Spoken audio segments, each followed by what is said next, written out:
In this tutorial, I'm going to show you how to put an image into a shape here in Kittl.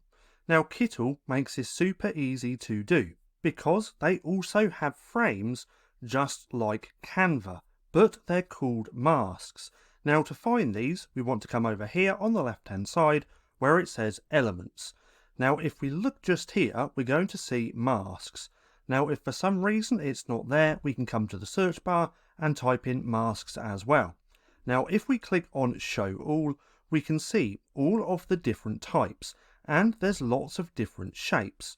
So if we go ahead and take one of these, let's take this heart, we can drag it onto the page like that, or we can just click and it will place it onto the canvas.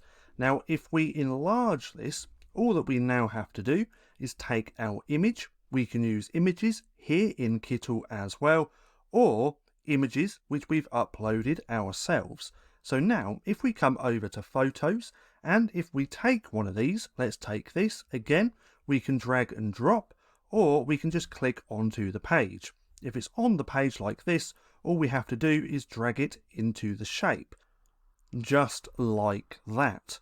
So that's just how easy it is to put an image into a shape here in Kittl. Now, if you found this video helpful at all, then please consider giving me a like, as it really helps out the channel. And if you're not too sure what to watch next, click right here and watch this playlist.